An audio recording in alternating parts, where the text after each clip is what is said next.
উপেন্দ্র কিশোর রায়চৌধুরীর ছোটদের গল্প সংকলন। রামজীবন। রামজীবন বলিলাম বটে, কিন্তু তার নাম রামজীবন ছিল কি আর কিছু ছিল তাহা জানি নেই।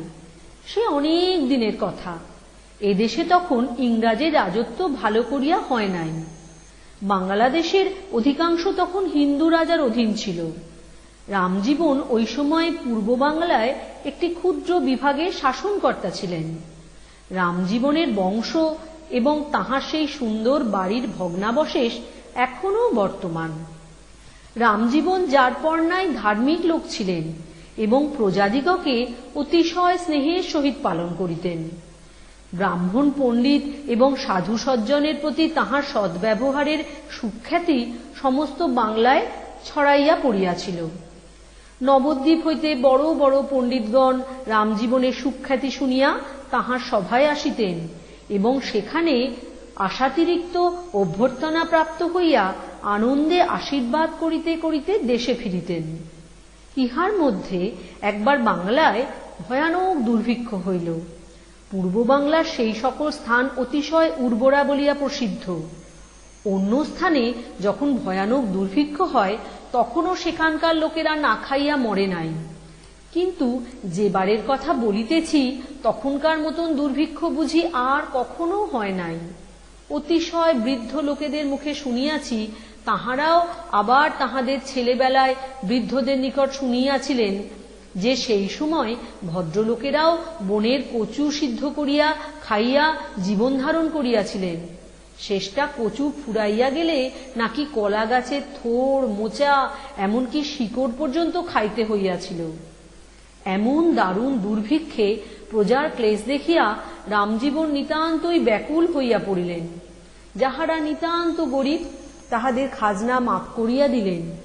যাহাদের তাহাতেও কুলাইল না তাহাদিগকে নিজের বাড়িতে নিমন্ত্রণ করিয়া খাওয়াইতে লাগিলেন। রাজ সরকার হইতে যে বেতন পাইতেন তাহা নিতান্তই অল্প ছিল না, কিন্তু দেশশুদ্ধ লোককে নিমন্ত্রণ করিয়া খাওয়াইতে তাহাতে কুলায় না। বেতনের টাকা ফুরাইয়া গেলে ঘরের সঞ্চিত টাকা বাহির করিয়া দিলেন। এইরূপ করিয়া যখন নিজের অবস্থাও অন্যের অবস্থার ন্যায় হইয়া দাঁড়াইল, তখন যা করেন ভগবান বলিয়া রাজকোষ প্রজার জন্য মুক্ত করিয়া দিলেন। এতটার পর বুঝি দুর্ভিক্ষের মনেও লজ্জা বোধ হইল। তাহার কঠোরতা ক্রমেই কমিয়া আসিতে লাগিল। দেশের মধ্যে সচ্ছলতা আবার ফিরিয়া আসিতে দেখিয়া রামজীবন সকল চেষ্টা সফল জ্ঞান করিলেন। যে স্থানের কথা বলিতেছি সে স্থান তখন ফাগ এবং তঞ্জের বস্ত্রের জন্য প্রসিদ্ধ ছিল এবং বার্ষিক রাজকর টাকায় না লইয়া এই দুই জিনিসের দ্বারা আদায় করাই নিয়ম ছিল। দুর্ভিক্ষের সময় লোকে খাইতে পায় নাই, সুতরাং তাহারা উদরের চিন্তাতেই দিন কাটাইয়াছে। সূক্ষ্ম বস্ত্র বুনিবার অথবা সুন্দর রং প্রস্তুত করিবার অবসর তাহাদের হয় নাই।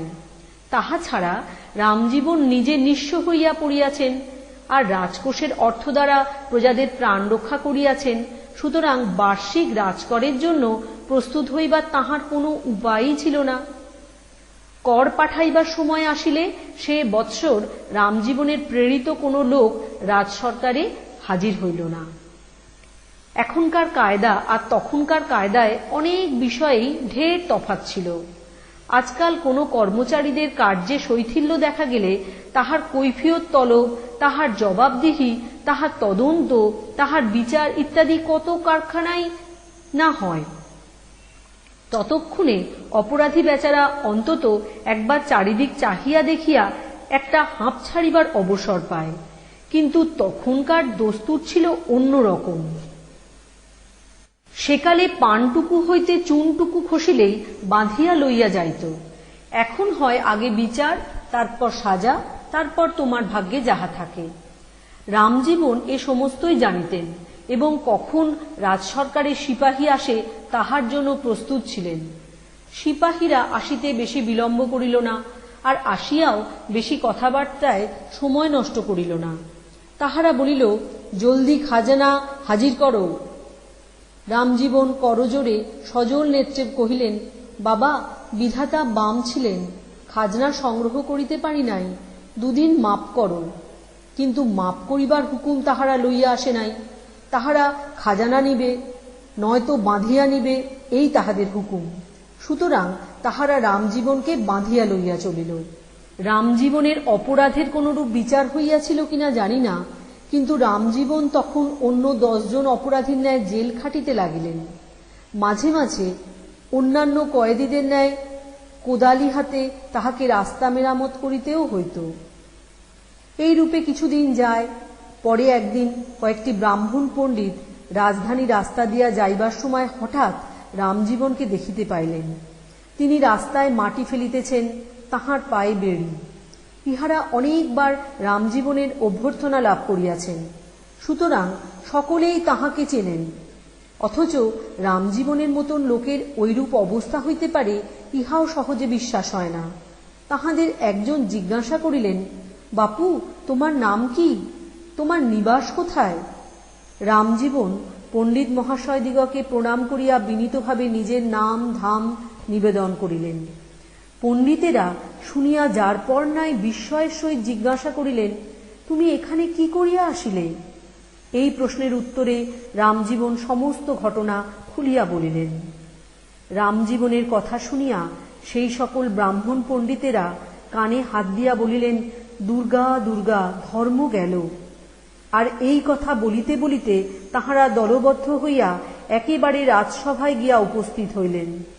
তাহাদের মুখে সকল কথা শুনিয়া রাজা তৎক্ষণাৎ রামজীবনকে ডাকাইয়া আনিলেন। এরপর কি হইল সহজেই বুঝিতে পারো। রামজীবন মুক্তি তো পাইলেনই, তাহা ছাড়া দুর্ভিক্ষে তাহার যত ক্ষতি হইয়াছিল রাজ্য সরকার হইতে তাহা পূরণ করিয়া দেওয়া হইল। প্রাপ্য খাজানা মাফ হইল এবং প্রচুর পুরস্কার, প্রশংসা ও সম্মানের সহিত তাহাকে বিদায় দেওয়া হইল।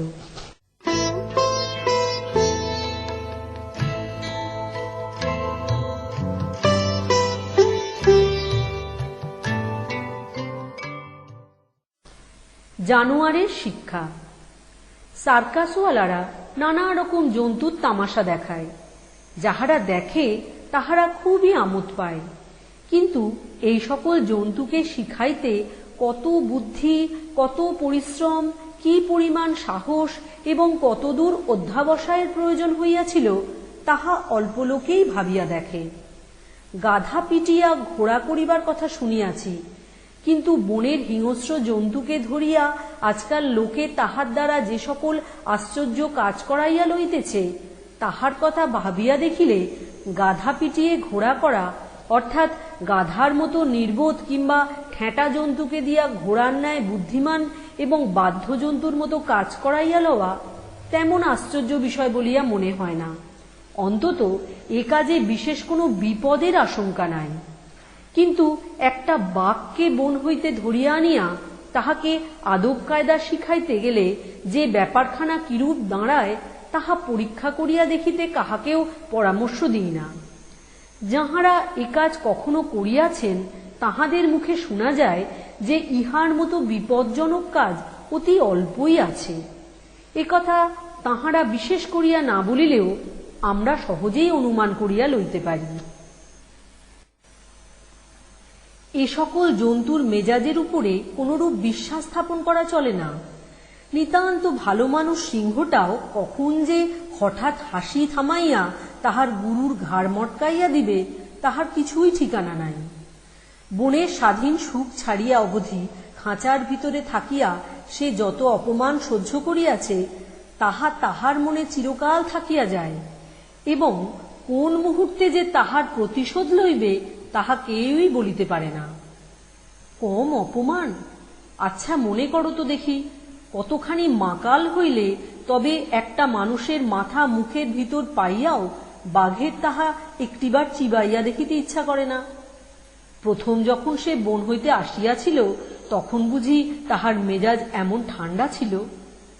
তখন তাহার স্বভাব কিরূপ ছিল তাহা তাহার প্রথমে কয়েকদিনের ব্যবহার হইতেই বুঝিতে পারা যায়। একটা ইংরাজি প্রবন্ধে এ সম্বন্ধে যাহা পড়িয়াছি তাহা এইরূপ: বাঘ সিংহকে পোষ মানানো অনেক দিনের আর বড় বিপদের কাজ, কিন্তু তাহাকে প্রথম বাঘ মানাইবার উপায় অতি সহজ আর অদ্ভুত। জানোয়ারকে ধরিয়া আনা হইল, তাহার বাড়ি হইতে তাহাকে ছিনাইয়া লইয়া খাঁচার ভিতরে কয়েদ করা অবধি, তাহার ভবিষ্যৎ প্রভুর নিকট পৌঁছানো পর্যন্ত প্রত্যেক মুহূর্তে তাহার রাগ বাড়িয়া আসিতেছে।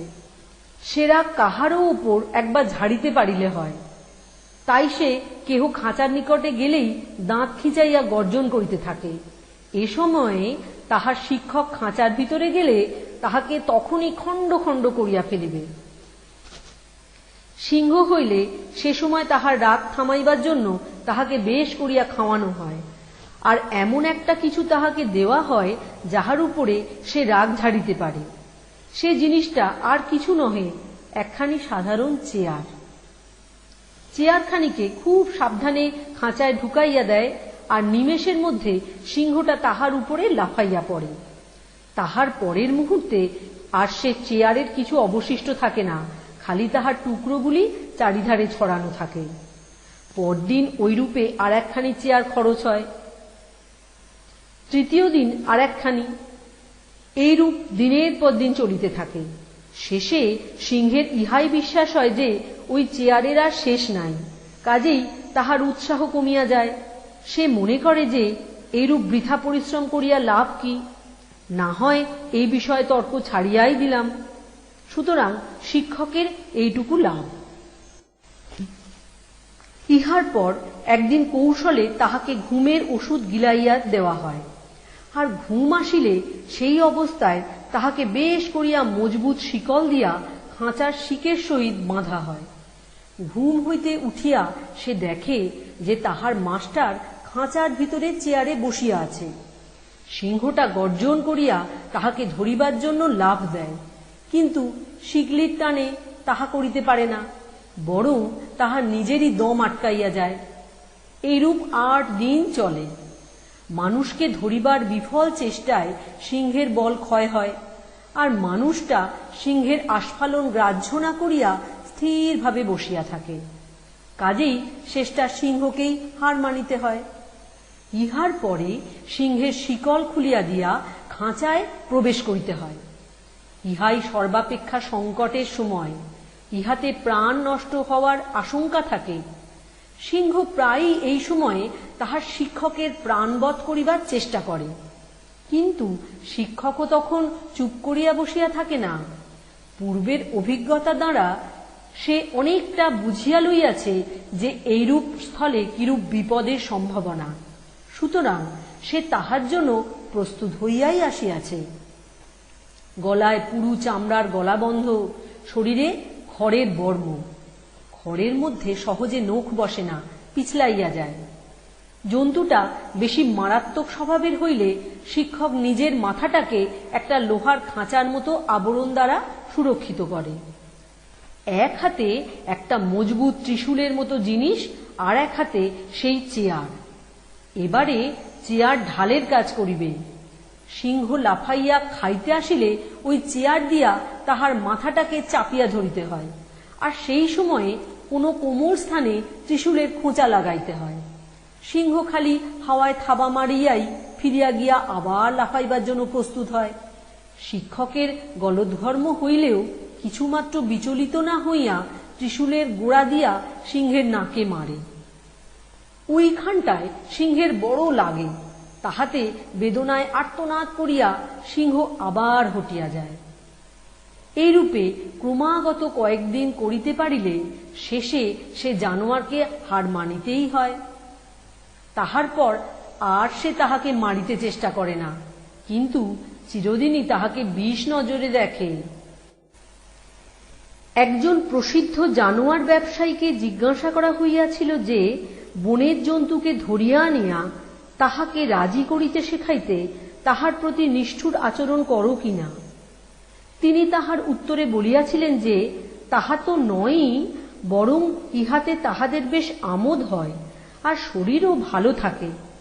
কিন্তু উপরের বর্ণনায় সিংহের আমোদ কোনখানটায় তাহা তো বুঝিলাম না। আমোদের চাইতে ভয়ের কথাই অধিক সঙ্গত বলিয়াই বোধ হয়।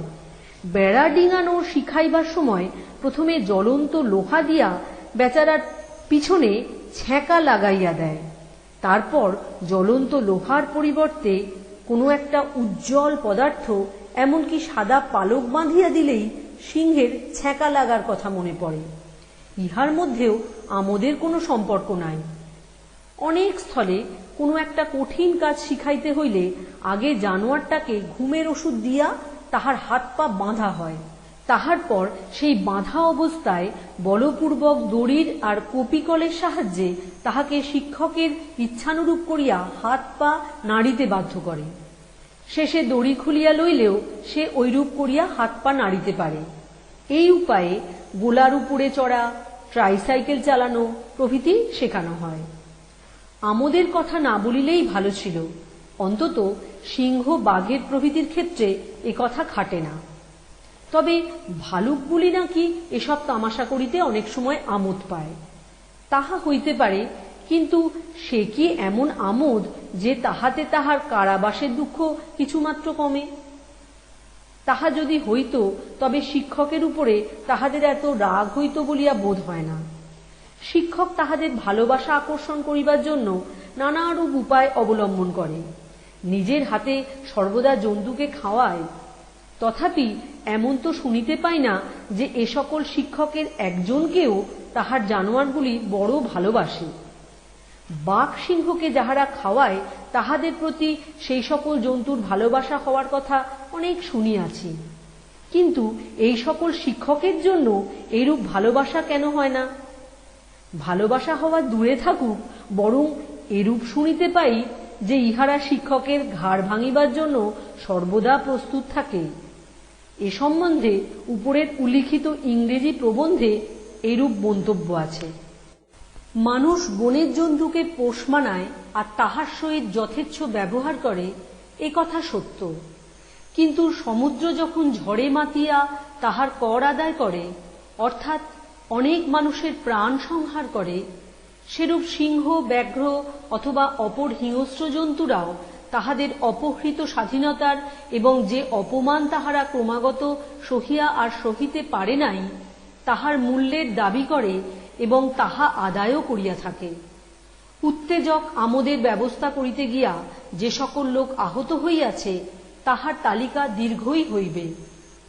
এই সকল জন্তুকে শিখাইবার সময় কোনরূপ অনাবশ্যক নিষ্ঠুর ব্যবহার করা হয় না, কিন্তু বাধ্য হইয়া যেটুকু ক্লেশ দেওয়া হয় তাহার জন্যই তাহারা যারপর নাই অসন্তুষ্ট থাকে।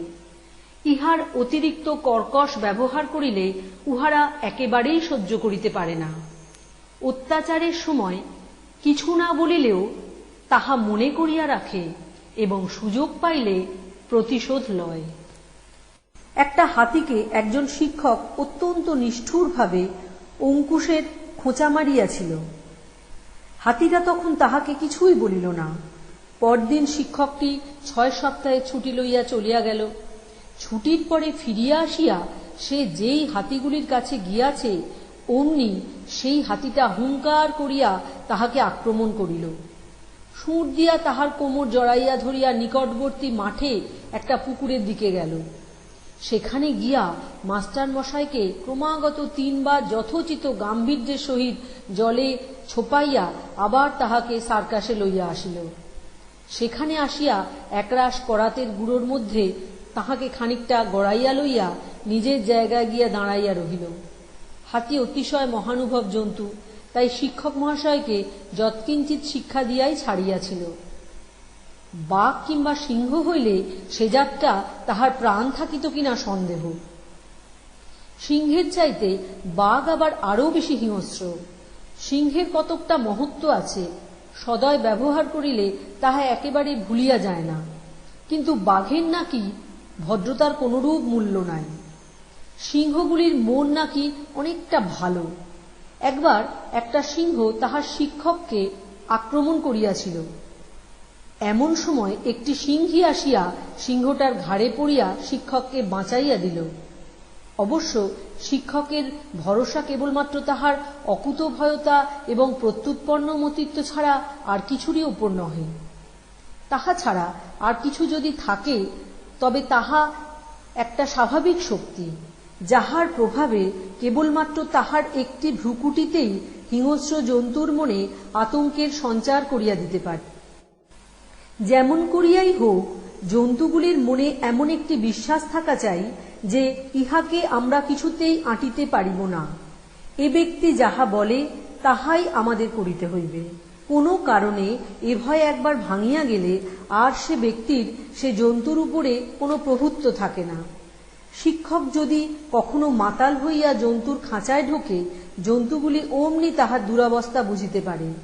তখন যদি ঈশ্বরের বিশেষ কৃপায় সে প্রাণ লইয়া খাঁচার ভিতর হইতে বাহির হইয়া আসিতে পারে, তাহা হইলেই তাহার সৌভাগ্য বলিতে হয়।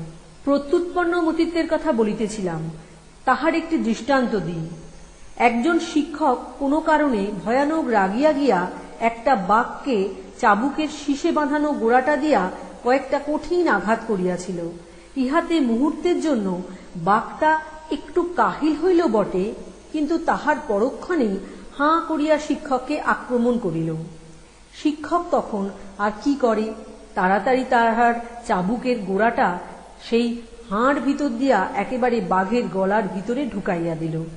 ইহাতে বাঘটা খানিকের জন্য ভারী অপ্রতিভ হইয়া গেল। ততক্ষণে শিক্ষকের চিৎকার শুনিয়া দুইজন লোক ছুটিয়া আসিল। সৌভাগ্যক্রমে একটা লোহা তাতিয়া একেবারে লাল হইয়াছিল। একজন লোক তাড়াতাড়ি সেই জ্বলন্ত লোহাটা লইয়া খাঁচার ভিতরে ঢুকিয়া বাঘটাকে সেই লোহা দিয়া খোঁচা মারিল। তাহার পর যেই বাঘটা ভয়ানক গর্জন করিয়া তাহার দিকে ফিরিয়াছে, অমনি একেবারে তাহার মুখে লাল লোহার ছ্যাঁকা লাগাইয়া দিল। বাঘ পৃষ্ঠভঙ্গ দিয়া খাঁচার কোণে গিয়া লুকাইল। আর অমনি শিক্ষক আর তাহার লোক খাঁচার বাহিরে আসিয়া দরজা আটকাইয়া দিল। অনেক সময় বিনা কারণে অথবা অতি সামান্য কারণেও একটা জানোয়ার হঠাৎ খেপিয়া যায়। তাহাদিগকে প্রতি মুহূর্তেই মৃত্যুর জন্য প্রস্তুত থাকিতে হয়। নিতান্ত ভালো জানোয়ারটাও কখন হঠাৎ খেপিয়া আক্রমণ করিবে তাহার ঠিক নাই। আবার একটা যদি আক্রমণ করে, তাহা হইলে অন্যগুলিও খুব সম্ভবত তাহার পক্ষ হইয়া তাহাতে যোগ দিবে। যাহারা সর্বদা একাজ করে তাহাদের এত বিপদ। কিন্তু এমন পাগলও পৃথিবীতে আছে যে কখনো একাজ করে নাই, অথচ খাঁচার ভিতরে গিয়া বাহাদুরি উপার্জন করিবার জন্য ব্যস্ত। একবার একজন ধর্মযাজক এই রূপে প্রাণ হারাইয়াছিল। বেচারা স্বভাবতই একটু উৎকেন্দ্র। ইহার মধ্যে আবার একদিন তাহার কেমন খেয়াল চাপিল, সে মনে করিল যে বাঘের খাঁচায় ঢুকিয়া বক্তৃতা করিলে অনেক লোক শুনিতে আসিবে, আর তাহাতে খুব জমজমাট প্রচার হইবে। সুতরাং সে নিকটবর্তী এক সার্কাসওয়ালার সঙ্গে বন্দোবস্ত করিল যে অমুক দিন তাহার বাঘের খাঁচার ভিতরে হইতে সে বক্তৃতা করিবে। সার্কাসওয়ালা প্রথমে রাজি হয় নাই। সে বলিল, তুমি ভয় পাইবে? ধর্মযাজক বলিল, আমার কিছুতেই ভয় নাই। সার্কাসওয়ালা বলিল, আচ্ছা তবে যাও, আমরা সেখানে থাকিব, আশা করি কিছু হইবে না। মনে রাখিও 3 মিনিটের বেশি করিতে পারিবে না, আর দোহাই অঙ্গভঙ্গি করিও না। সে রাত্রিতে অসম্ভব লোক হইল। পাদ্রী বেচারা শুষ্ক মুখে খাঁচায় প্রবেশ করিবার জন্য প্রস্তুত। হয়তো তখন তাহার ভয় হইয়াছিল, কিন্তু আর ফিরিবার সময় নাই। প্রকাণ্ড খাঁচা, তাহাতে 2টা বাঘ, 3টি সিংহ, আর তাহাতে শিক্ষয়িত্রী ছিলেন। বক্তৃতা আরম্ভ হইল। প্রথমে গলার আওয়াজ একটু কাঁপিতেছিল। জন্তুগুলি শান্তভাবে শুনিয়া যাইতেছিল। ইহাতে সাহস বাড়িয়াই হোক বা অন্য কোনো কারণেই হোক, পাদ্রী বেচারা সুর চড়াইয়া হাত ছুঁড়িতে লাগিল। সেই মুহূর্তে বাঘিনীটা তাহার উপরে লাফাইয়া পড়িল। তাহাকে সাহায্য করিবার সময় পর্যন্ত পাওয়া গেল না। অনেক কষ্টে বাঘ তাড়াইয়া দেখা গেল যে পাদ্রীর তাহার পূর্বেই প্রাণ বাহির হইয়া গিয়াছে। বাঘিনী আক্রমণ করিবার সময় সামান্য একটু চকিত চিৎকার ভিন্ন বেচারা আর একটি শব্দ করিবারও অবসর পায় নাই। কেবল জানোয়ারের খাঁচার ভিতরে গেলেই যে বিপদ তাহা নহে, আরও বিপদের কারণ আছে। অনেক সময় জানোয়ারগুলি খাঁচা ভাঙিয়া বাহির হইয়া পড়ে, তখন তাহারা কাহার প্রাণ নাশ করে তাহার ঠিক নাই। একবার একজন সহকারীর অসতর্কতায় দরজা খোলা পাইয়া এক সার্কাস হইতে একটি হাতি, 3টা বাঘ, 2টা সিংহ আর 2টা মার্কিন ভাল্লুক বাহির হইয়া পড়িয়াছিল।